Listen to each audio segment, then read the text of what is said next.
Hello दोस्तों, मैं हूं आपका दोस्त फैज़ान और आज की इस वीडियो में हम बात करने वाले हैं 5 ऐसे क्वेश्चंस के बारे में जो कि बहुत ज़्यादा कमेंट्स किए जाते हैं, बहुत ज़्यादा पूछे जाते हैं।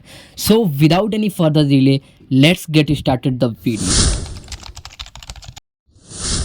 तो जो हमारा सबसे पहला कमेंट्स है, जो हमारा सबसे पहला क्वेश्चंस है वो है कि बीसीए में पढ़ाई हिंदी में होती है या फिर इंग्लिश में होती है। तो दोस्तों, जो बीसीए में जो सिलेबस होता है वो सारा इंग्लिश में होता है, लेकिन वहाँ पे जो क्लासरूम में जो एक्सप्लेन किया जाता है टीचर्स के द्वारा वो आपको हिंदी में एक्सप्लेन किया जाता है, हिंदी में ही बोला जाता है, ना कि इंग्लिश में बोला जाता है। तो आप ज़्यादा टेंशन ना लीजिए कि वहाँ पे जाऊँगा तो सारे लोग इंग्लिश में बोलेंगे और इंग्लिश में बोलेंगे तो मुझे कुछ समझ में नहीं आएगा। ऐसा कुछ नहीं होने वाला है, हिंदी में ही बोलेंगे, आपको हिंदी में समझाएंगे। लिखना आपको इंग्लिश में होता है, क्वेश्चन जो होता है वो लिखना हिंदी में होता है।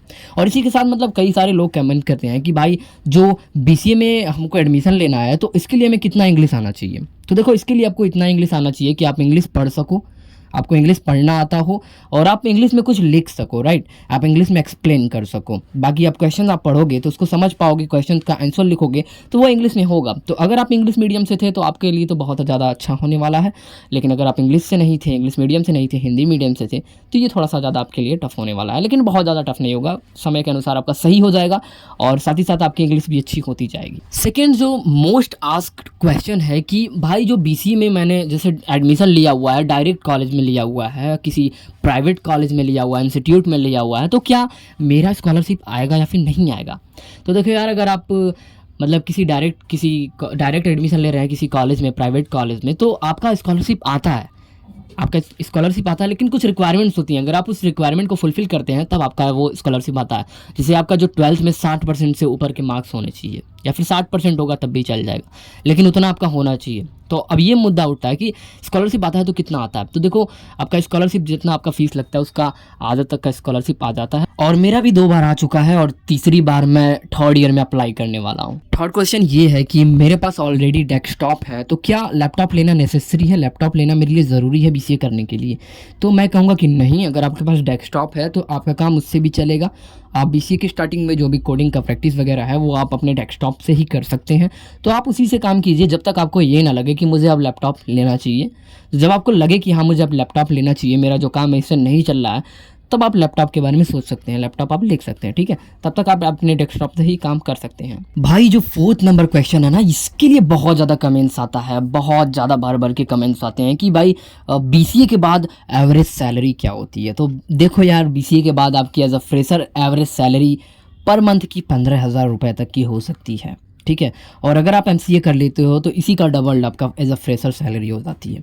और अगर आप बीसीए के बाद एक्सपीरियंस हो जाती हो तो आपकी जो सैलरी है वो इंक्रीज़ होती रहती है, धीरे धीरे इंक्रीज़ होकर के आपकी ये 30,000 40,000 भी पर मंथ की हो सकती है, क्योंकि यहाँ पे एक्सपीरियंस बोलता है और आपकी स्किल बोलती है। अगर आपने बीसीए में बहुत कुछ सीखा है, बहुत सारे इंटर्नशिप किए हैं, तो आपकी जो सैलरी होगी ना वो एज अ फ्रेशर भी, मतलब आपने एक्सपीरियंस तो कर ही लिया, अगर आपने इंटर्नशिप कर चुके हैं पहले ही, बीसीए के टाइम में इंटर्नशिप कर चुके हैं, तो आपकी सैलरी जो है ना वो इंक्रीज़ हो जाएगी, 15,000 ही नहीं रहेगी, वो आपकी सैलरी जो है बढ़ भी सकती है। ये आपके स्केल पर डिपेंड करता है। ये वाला जो क्वेश्चन है ना, ये क्वेश्चन भी बहुत ज़्यादा पूछा जाता है कि भाई मुझे कंप्यूटर ना ओपन करना ही नहीं आता है, कंप्यूटर मुझे शट डाउन करना भी नहीं आता है, कंप्यूटर इवन मुझे कंप्यूटर की कुछ भी नॉलेज नहीं है, ज़ीरो नॉलेज है, तो क्या मैं बीसीए कर सकता हूँ और क्या ये मेरे लिए बहुत ज़्यादा मुश्किल होने वाला है या फिर आसान होने वाला है। मैंने बीसीए में एडमिशन लिया था तो मुझे ना कंप्यूटर चालू करना भी नहीं आता था और कंप्यूटर मुझे शट डाउन करना भी नहीं आता था, क्योंकि बीसीए के पहले मैंने कंप्यूटर को टच नहीं किया था, ना ही लैपटॉप को टच किया था।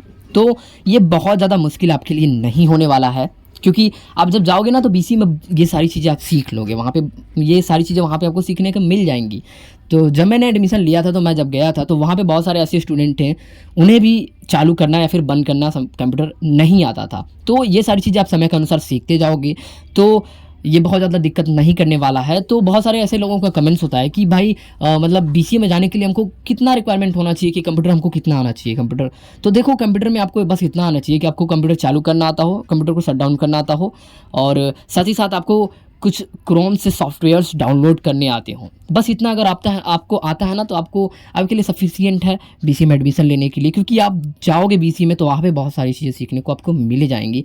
और ये जो ओपन करना होता है, शट डाउन करना होता है और डाउनलोड करना होता है, ये 5 मिनट का काम है, 5 से 10 मिनट का काम है, इतने में ही आप सीख जाओगे। It's not very hard thing, right.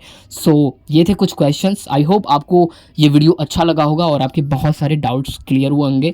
और अगर आप चाहते हो कि आपके कुछ टॉपिक्स हैं उस पर वीडियो बने तो आप कमेंट करके मुझे बता सकते हो, और आपका कोई पर्टिकुलर डाउट है वो भी कमेंट कर सकते हो, जिस पे मैं किसी नेक्स्ट एपिसोड में वीडियो बना दूंगा। Thank you for watching this video. Bye bye, take care and love you all.